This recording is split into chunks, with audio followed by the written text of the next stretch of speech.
Hi. Alright, this is the video commentary on the song Lost. You may be sitting there going, Lost? What is that?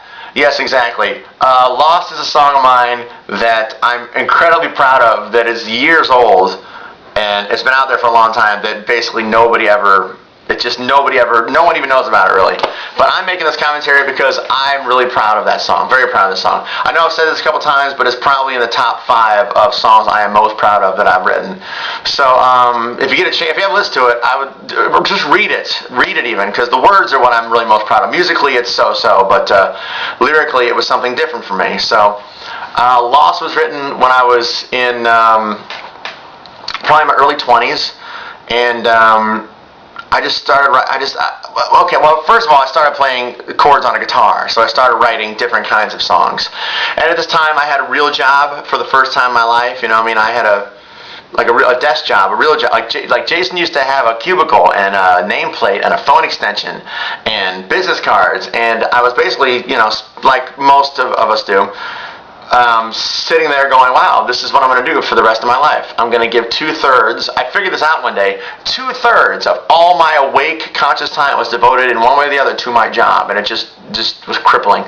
So anyway, that's the headspace I'm in at this point in my life, and I had recently gotten into different kinds of music. I grew up loving hard rock. I grew up loving Van Halen and Grand Funk and Bon Jovi and Journey and Def Leppard and Sammy Hagar and Halloween and just Whitesnake. Loved all this stuff. It was just what I was raised on, and I couldn't get enough. But tastes grow, and they broaden and they expand. And I said the same thing 3 times there, didn't I? And then, to be honest with you, in the 90s, I didn't get it. I didn't get what happened in the 90s. Seattle killed all the music I loved, and so I just didn't connect to that kind of stuff. So I started looking elsewhere for different things to get excited about. So I started branching out. My musical taste branched out. So in this time, I discovered the Indigo Girls.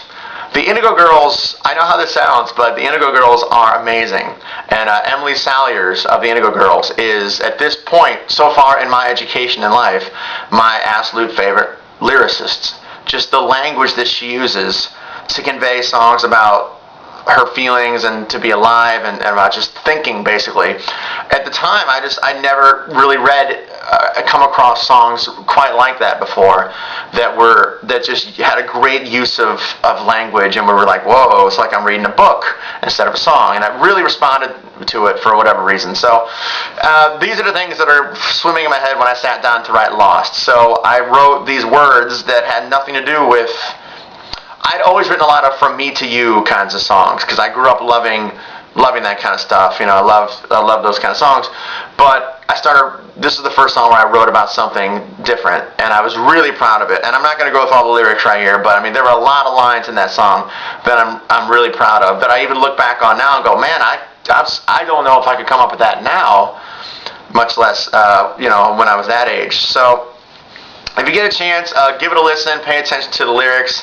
Again, musically it's okay, it's nothing real amazing, but I'm just real proud of the song, and I was hoping more people would respond to it, but maybe it's just special to me, I guess. I guess that's it. That's the story of Lost. Give it a listen, and thanks for listening to me. Alright, take care. Bye-bye.